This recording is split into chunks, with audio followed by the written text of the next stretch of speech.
ህዳር 22 ጤና ይስጥልኝ አድማጭ ተመልካቾች፣ የሰዓቱን አበይትና ሰበር ዜናዎች ይዘን ቀርበናል። በቅድሚያም አርዕስተ ዜናዎቹን በማስቀደም ጀምራለሁ። ፋኖ የአረጋ ከበደን ስብሰባ በሞርተር የቡድን መሳሪያ ተኩስ መበተኑ ተነገረ። አረጋ ከበደ ከነግብረ አበሮቹ ወደ ደብረ ማርቆስ ፈርጥጧል። ዝርዝር መረጃ ይዘንበታል። በሌላ በኩል በሸዋ ከባድ ውጊያ ሲደረግ ፋኖ ከተማ መቆጣጠሩን አስታውቋል። በወሎም የአገዛዙ ወታደር በፋኖ ኃይሎች አይቀጡ ቅጣት ተቀጥቷል። በእነዚህ ውጊያዎች የብልጽግና የጦር መሪዎች ተገድለዋል።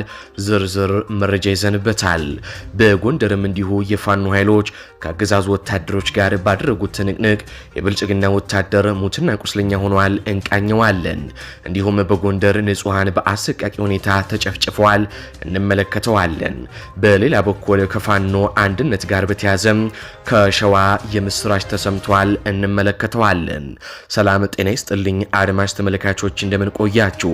ከላይ በአርዕስተ ዜና ያደመጣችሁትን መረጃዎች ወደ እናንተ ላደርስ እዚህ ተገኝቻለሁ። የህዝባዊ ትግሉን የምትደግፉ እንዲሁም ሀገር ወዳድ የሆናችሁ አድማጭ ተመልካቾች ቪዲዮን ላይክ፣ ቻናሉን ሰብስክራይብ አድርጋችሁ የዶል ምልክቱን ታበሩ ዘንድ እንጠይቃለን። እንዲሁም በኮሜንት ድል ለህዝብ ልጆች፣ ድል ለጀግኖቹም እያላችሁ ለህዝቡ ሲሉ ጫካ የገቡትን ታጋዮች ታበረታቱ ዘንድ እየጠየቅናችሁ በቀጥታ ወደ መረጃዎች ያለፍኩኝ፣ እስከ ፍጻሜው ድረስ አብራችሁን ቆዩ። አድማጭ ተመልካቾቻችን በቀጥታ ወደ መረጃዎች ከማለፌ በፊት አንድ ምስል ላስመልክታችሁ። ያው ዝርዝር መረጃውን አሁን መናገር ባልችልም አንድ ብዙ ቃላቶችን ራሱ አፍ አውጥቶ የሚናገር ምስል ላስመልክታችሁ። ከስር በምስሉ ላይ የምትመለከቷቸው ከአፋብኃና ከአፋሕድ አመራሮች ናቸው። ከአፋብኃ ሚኒሊክ እዝ ወታደራዊ አዛዥ አርበኛ ድርሳን ብርሃኔና ከአፋሕድ ደግሞ ኮሎኔል ፈንታው ሙሃቤና አርበኛ መከታው ማሞ ናቸው። የምሬ ወዳጁ ቀኝ እጅ አርበኛ ድርሳን ብርሃኔ ከአፋሕድ ወንድሞቹ ጋር ከአፋሕድ አመራሮች ጋር ሆኖ የሚያሳይ ፎቶ ነው። ታዲያ ይህ ምስል አሁን ላይ ብዙ ቃላቶችን አውጥቶ ይናገራል። በተለይ የፋኖን አንድነት ለሚጠብቀው ህዝብ እጅግ የምስራች ነው። ታዲያ ከዚህ ጉዳይ ጋር በተያያዘ ዝርዝር መረጃዎችን ጊዜው ሲደርስ የምናሳውቀው ነው። ሳለ ግን የፋኖን አንድነት ለናፈቃችሁ ሁሉ ጊዜው ቅርብ መሆኑን ለማብሰር እንወዳለን። አሁን በቀጥታ ከአማራ ክልል ወዳገኟቸው የጦር ግንባር መረጃዎች አልፏል። መብረቁ ክፍለ ጦር ወግዲ ወረዳ ላይ ከፋሽስቱ አገዛዝ ጥምር ሰራዊት ጋር በመፋለም ድል አስመዘገበ። ንጉስ ሚካኤል ኮር መብረቁ ክፍለ ጦር ወግዲ ወረዳ ልዩ ቦታው ወደ ጎረንጃ አቅጣጫ ማጥቃት ካደረገው ከፋሽስቱ ብልጽግና አገዛዝ ሰራዊት 105ኛ ክፍለ ጦር እንዲሁም አድማ ብተናና ሚሊሻ ጋር በአገዛዙ አጠራር ከጥምር ጦሩ ጋር ከትላንት ጧት 1 ሰዓት ተኩል ጀምሮ እስከ ምሽቱ 1 ሰዓት ብርቱ ትንቅንቅ ተጋድሎ በማድረግ የፋኖ ኃይል ድል አስመዝግበዋል።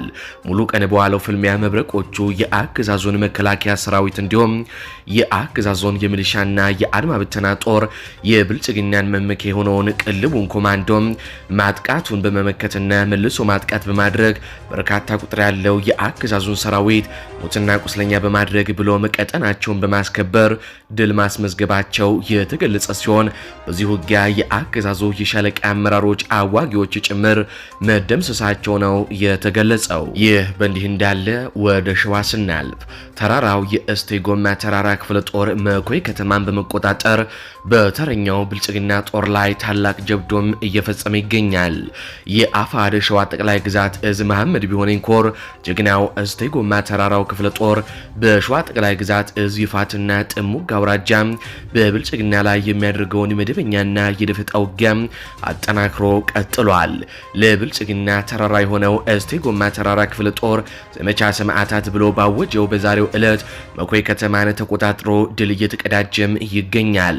ከአሁን በፊት በዚህ ቀጠና ጥቅምት 12 ቀን 2018 ዓ.ም ከብልጽግና ጋር በነበረ ከባድ ትንቅንቅ ጀግኖቹ የእስቴ ጎማ ተራራ ክፍለ ጦሮች ጀግኖች አርበኛ እንዳለ አውራሪስ፣ አርበኛ አስር አለቃ ትእዛዙ ጣሰው፣ አርበኛ ተመስገን ጸጋው፣ አርበኛው ጸጋዬ በአንጾኪያ ገምዛ ተራራ ላይ የብልጽግናን ጦር እንደ ቅጠል አርገፈው በጀግንነት በታማኝነት ለህዝባቸው ሲሉ መስዋዕትነት የተቀበሉ መሆናቸው ይታወሳል።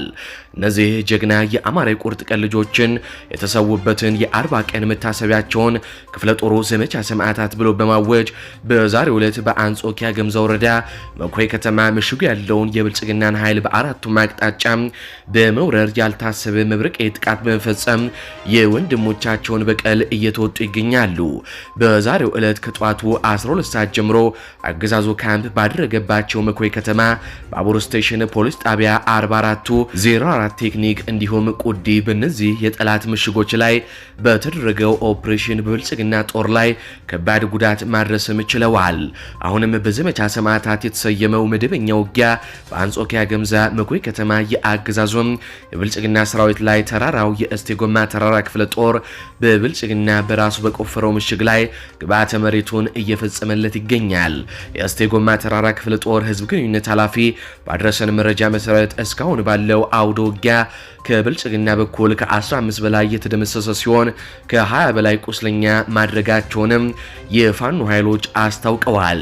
የአብይ አህመድ ሰራዊት የወገን ጦር ክንድን መቋቋም እንዳቃተውም ነው የፋኖ አመራሩ የገለጸው። በመኮይ ከተማ አሁንም ውጊያው የቀጠለ ሲሆን በቀጣይ በፋኖ በኩል የተገኙ ድሎችን፣ በብልጽግና በኩል ደግሞ የደረሱ ኪሳራዎችን ሙሉ መረጃ እናደርሳችኋለን ሲሉም የፋኖ አመራሩ ገልጸውልናል። ወደ ጎንደር ስናልፍ በእናት ጡት ቆራጩ ተመርቶ የመጣው የአገዛዙ ኃይል በጎንደር በጋሻው ክፍለ ጦር ተደመሰሰ። የአማራ ፋኖ ብሔራዊ ኃይል አፋባሃ ሰሜን አማራ ቀጠና በላይ ዘለቀ ዳግማዊ ቴዎድሮስ 5ኛ ኮር አካል በሆነው ግዙፉ የጎንደር በጋሻው ክፍለ ጦር ላይ ያነጣጠረ ጥቃት ለመሰንዘር አዳሩን ሲጓዝ አድሮ ዛሬ ህዳር 22 ቀን 2018 ዓ.ም ቀጠናው ላይ ተመቷል። ሰሞኑን በፋኖ ስም የአማራ ህዝብን ሲዘርፍና ሲያዘርፍ የቆየው ምረሽ የገባው አብነት ዓለምነህና ግብረ አበሮቹም መሪነት በአራት አቅጣጫ ማለትም ከጎንደር፣ ከጠዳ፣ ከማክሰኝትና ከደጎማ ከተማዎች በመሰባሰብ ወደ ጎንደር የበጋሻው ቀጠና የገባው የአገዛዙ ቅልብ ሰራዊት ዳዋ ዳሞት፣ ምንዛሮና ብርቧክስ ላይ ተመቶና ተዋርዶም ተመልሷል። ከጧቱ 2 ሰዓት ጀምሮ እስከ ቀኑ 9 ሰዓት በተደረገው በዚህ አውደ ውጊያ ፋሲለደስ ቃኘውና ጎንደር ብርጌድ የተሳተፉ ሲሆን በኦፕሬሽኑ ከ12 በላይ የአገዛዙ ሰራዊት ላይመለሱ ሲሸኙ ከ17 በላይ ደግሞ የሚሆኑት ቁስለኛ መሆናቸው ነው የተረጋገጠው። ለካዲዎችና ለዘራፊዎች የሚንበረከክ ቆመና የለንም ያሉት ጎንደር በጋሻው ክፍለ ጦር ከፍተኛ ተጋድሎ እያደረጉም በብልጽግና ኃይል ላይ ከበባ ውስጥ አስገብተው ባለበት እንዲቆምም አስገድደነዋል ሲሉ ነው ለሚዲያችን የገለጹት። እዚሁ ጎንደር ላይ ስንቆይ አጼ ኢያሱ ክፍለ ጦር ላይ ጥቃት ለመፈጸም የመጣው የአብይ አህመድ ወንበር አስጠባቂ ሰራዊት ክፉኛ መመታቱ ታወቀ።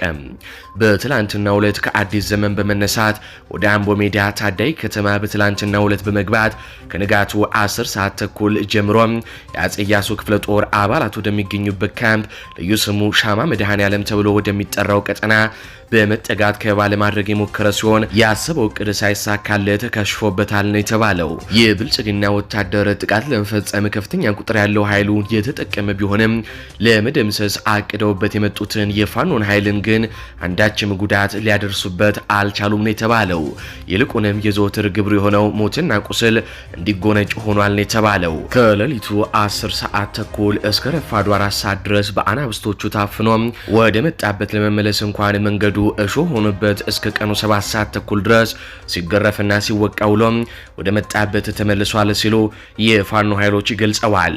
በዚህ ውጊያ በደረሰው ሰብአዊ ኪሳራ 4 የአገዛዙ ወታደሮች ወዲያውኑ ሲገደሉ 5 ደግሞ ከፍተኛ የሆነ ቁሳዊና ሞራላዊ ኪሳራም አስተናግደው በከፍተኛ ሁኔታ ቆስለው ወደ መጡበት መመለሳቸው ነው የተገለጸው። እዚሁ ጎንደር ላይ ስንቆይ አሳዛኝ ዜናም ተሰምቷል። በደንቢያ ንጹሃን ተማሪዎች ተጨፈጨፉ። በደንቢያ በየቀኑ 3-4 ንጹሃን ገበሬ አርሶ አደሮች፣ እናቶችና ህፃናት ስርዓቱ ጥምር ጦር እያለ በሚጠራው ጨፍጫፊ ኃይል ሳይገደሉ አይውሉም።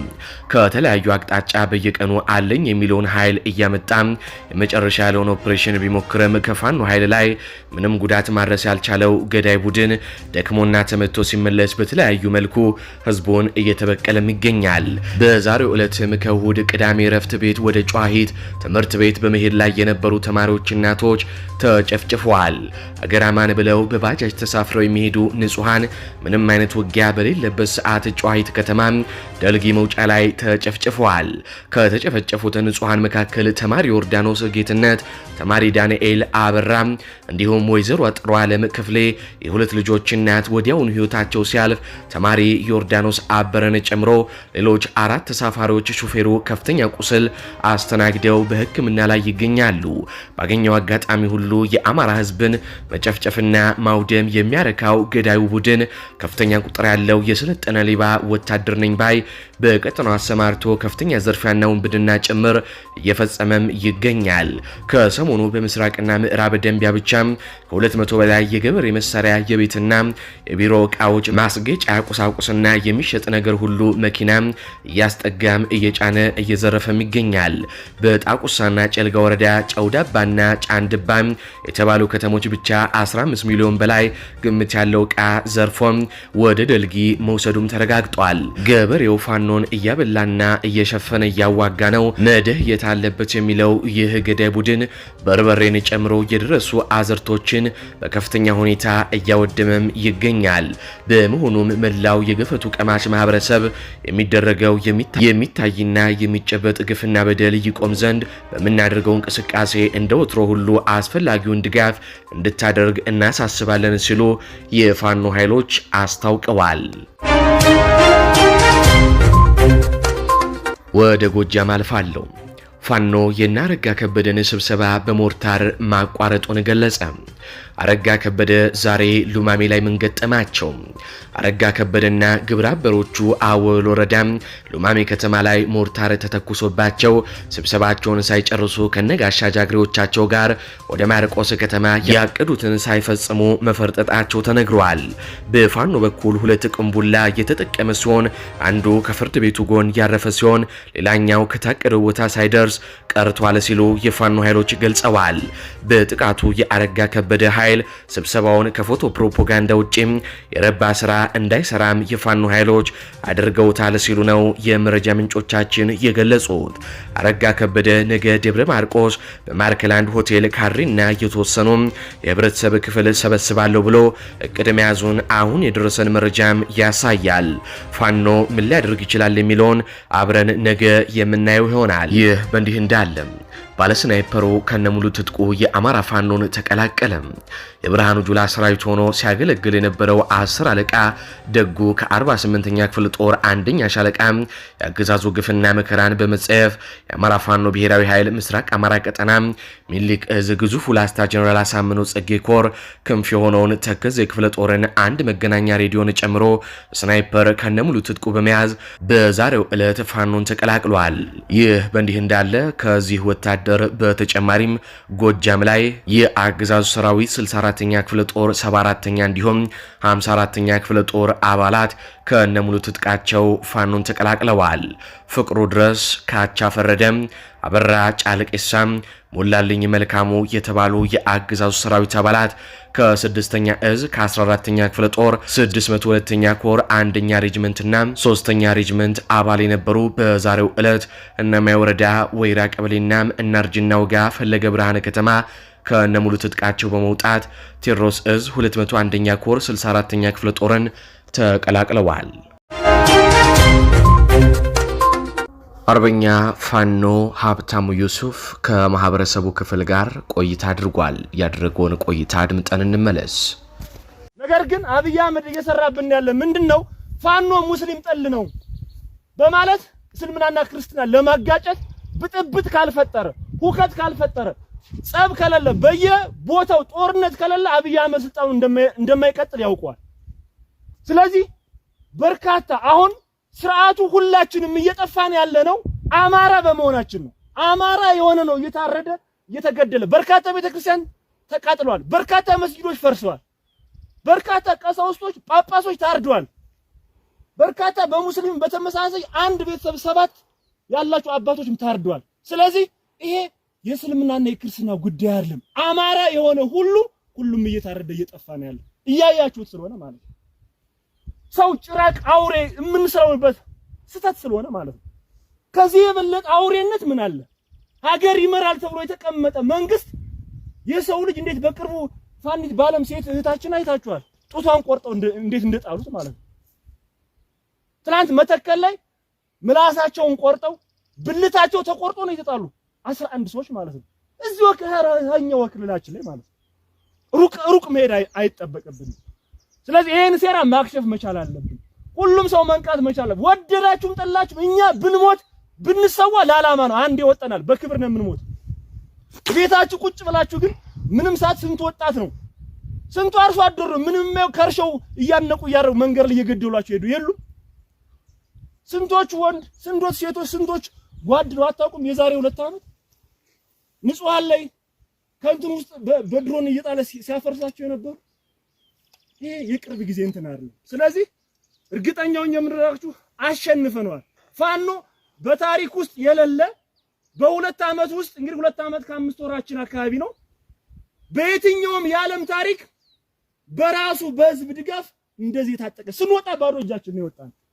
አሁን ላይ ግን የምታዩት በእናንተ ድጋፍ በእናንተ በሎጂስቲክ በእናንተ በሀብት በእናንተ አይዟችሁ ስላላችሁን እስካሁን ድረስ በየትኛውም ዓለም ውስጥ ታይቶ ተሰምቶ የማይታወቅ ትልቅ ግዙፍ ተቋም ተመሰርቷል። ይሄም እያያችሁት ስለሆነ ማለት ነው። መንግስት አለኝ የሚለውን የታጠቃቸውን መሳሪያ በሙሉ ፋኖ ታጥቋቸዋል። ክላሽ፣ ብሬን፣ ስናይፐር፣ ሞርተር፣ ዲሽቃ እያንዳንዱ ሹተር ያዳዲስ ከውጭ ሀገር የመጡ መሳሪያዎች ሁሉ ሳይቀር በፋኖ እጅ ገብቷል። ስለዚህ ይሄ ምንም አይደለም፣ የእናንተ ድጋፍ ስላለን ነው። እኛም የወጣነው እንደናንተ ስለሆነ ማለት ነው። እኛ እኮ እርቦና አይደለም ጠምቶና አይደለም ቸግሮና አይደለም የወጣነው እያየነ በአማራ ላይ የሚፈጸመው ግፍ ስለበዛ ነው እንጂ ሁላችንም በርካታው በመንግስት ስራ ውስጥ ያለፈ ነው። እኔ 15000 16000 ብር ደሞዝ ይከፈለኝ ነበር። ትተኑ ነው ወጣ። በርካታ ወንድሞች የምታዩቸው በተመሳሳይ ማለት ነው። ጎሎባችሁ አይደለም አቸግሯችሁ አይደለም። ስለዚህ የአማራ ስቃይና እንግልት አባቶች በተለይ በደንብ እንድታግዙን ይፈልጋለሁ በዚህ ላይ ማለት ነው። በርካታ ቤተክርስቲያናት ሲቃጠሉ እውነት እኔ ዝምታችሁን መቼ እንደምትሰብሩት አላውቅም። አሁን ላይ ያየነ ያለው በስር ውስጥ እኮ ቄሳውስቶች የምታስተዳድሯቸው የንስሐ ልጆች አሉ በእናንተ ውስጥ። ለምን ነው እውነቱን የማትናገሩ? የእግዚአብሔርን ቃል መስቀል ይዛችሁ ሐቅ እንድትመሰክሩ ሐቅ እንድትናገሩ ነው። በዛ ልክ ግን እየሰራችሁ አይደለም። የተፈጸመ ያለውን ግፍ ለምንድን ነው የማታስረዱት? እናንተን ለመውቀስ ፈልጌ አይደለም። ነገ ቤተክርስቲያን ተቋም ሆኖ ሊቀጥል የሚችለው ምዕመናኑ አማኙ ሲኖር። ከጾች ቤተክርስቲያን ባዶ ምንም ሊሆን አይችልም። ህዝባችን እያለቀ አማኙ ተከታዩ እያለቀ ባዶ ምንም እንትን የለም። ስለዚህ በዛ ልክ ቆማችሁ ሐቅና እውነትን መመስከር መቻል አለባችሁ። 4 ኪሎ ዘው ቁጭ ብለው ፊት ለፊት የሚጋፈጡ አብይ አህመድ የሚናገሩ ብዙ ጳጳሳቶች አሉ።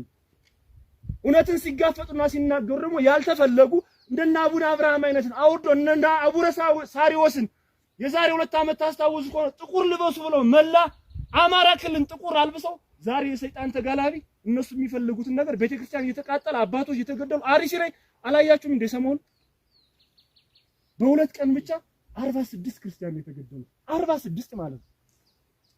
ማን ይጮላችሁ ለነሱ? አባት ከሆናችሁ የእናንተ ልጆች አይደሉ? ለምንድን ነው ለነሱ ድምጽ ማትሆኑት?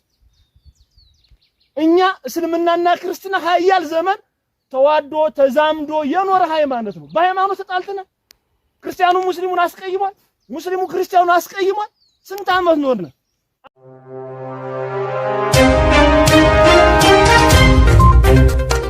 የማረጉ ተማረ ክፍለ ጦር ታላቅ ድል ተጎናጸፈ።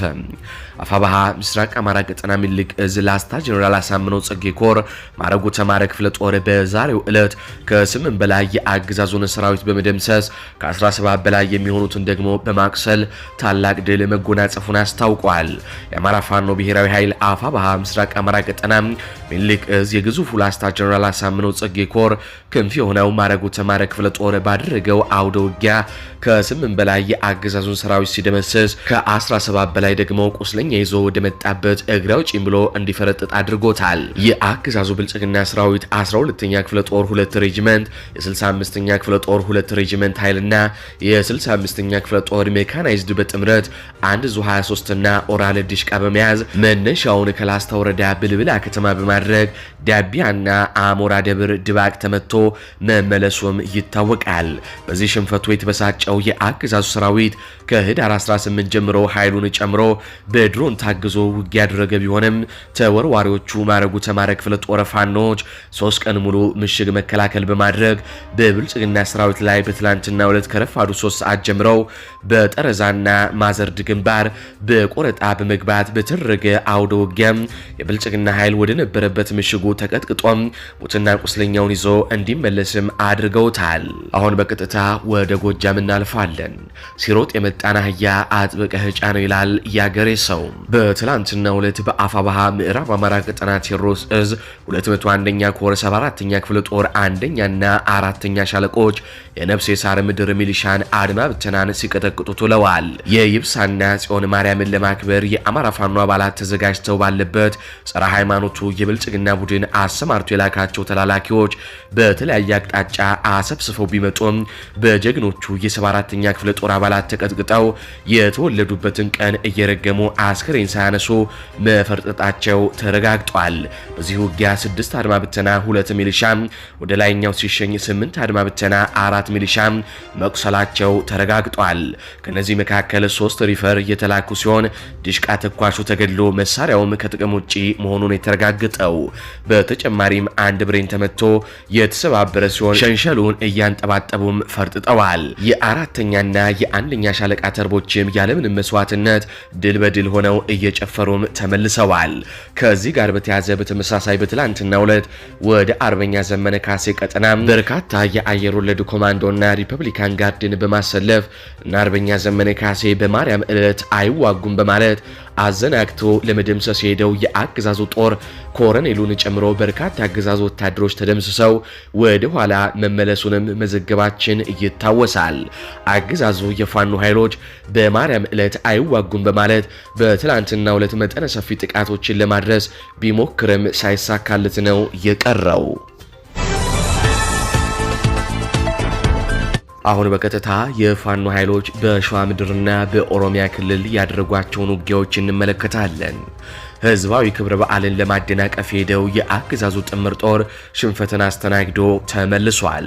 የአማራ ፋኖ ብሔራዊ ኃይል ደቡብ አማራ ቀጠና ሳምነው እዝ ከሰምኮር ኃይለ ማርያም ማሞ ክፍለ ጦር በሸዋ ሀገረ ማርያም መስኖ ማርያም ለ2 ቀን የዘለቀ አውደ ውጊያ በማድረግ ድል ተቀዳጅተዋል።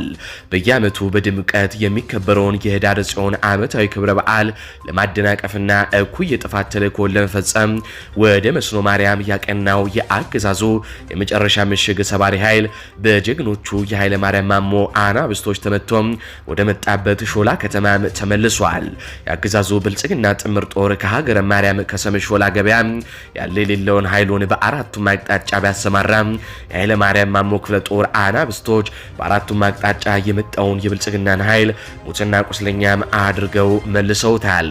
የአማራ ፋኖ ብሔራዊ ኃይል ደቡብ አማራ ቀጠናም አሳምነው እዝ ከሰምኮር ኃይለ ማርያም ማሞ ክፍለ ጦር ቦጋለ ሻለቃ በገብሬ ሸንጎ ግንባር የገባውን የብልጽግናን ኃይል ከፍተኛ የሆነ ሰብአዊና ቁሳዊ ኪሳራ ያደረሰችበት ሲሆን በሌላ ግንባር ደግሞ የአንደኛውን ሻለቃና የክፍለ ጦሩ ቃኞችን በጋራ በመሆን በመስኖ ግንባር የገባውን የብልጽግናን ኃይል ከበባ ውስጥ በማስገባት በብልጽግና ላይ ከፍተኛ ጉዳት የፋኖ ኃይሎች አድርሰዋል። በቅዱስ ሱኬና በጎርፍ እንዲሁም በመስቀለ ኢየሱስ ግንባር የገባውን የብልጽግና ኃይል ደግሞ የቤዛ ሻለቃ አይቀጡ ቅጣት በመቅጣት ወደ መጣበት እንዲመለስ ማድረጓም ነው የተረጋገጠው። ዛሬ በዋለው አውደ ውጊያም በርካታ የአገዛዙ ወታደሮች ሞት ሲደረጉ ከ13 በላይ ደግሞ ቁስለኛም መሆናቸው ነው የተረጋገጠው። በአውደ ውጊያው አንድ ከፍተኛ የብልጽግና ዋጊ ወዲያውኑ ሲሸኝ በርካታ የብልጽግና ወታደሮችም ተደምስሰዋል። በአውደ ውጊያው የአፋባሃ ደቡብ አማራ ቀጠና ሳምነው እዝ ከሰምኮር ቦጋለ ሻለቃ ቤዛ ሻለቃና ዳኛው ሻለቃ የተሳተፉ ሲሆን ሰላም ሰው ሻለቃ ደግሞ ከአዲስ አበባ ቅርብ ርቀት ከሰምኮርም ንዑስ ወረዳ ላይ በሚገኘው ኮርምሽ ፖሊስ ጣቢያ ላይ ያነጣጠረ ጥቃት ፈጽማለች። በፖሊስ ጣቢያው ላይ በተሰነዘረ ጥቃት የደረሰው ጉዳት በውል አልታወቀም።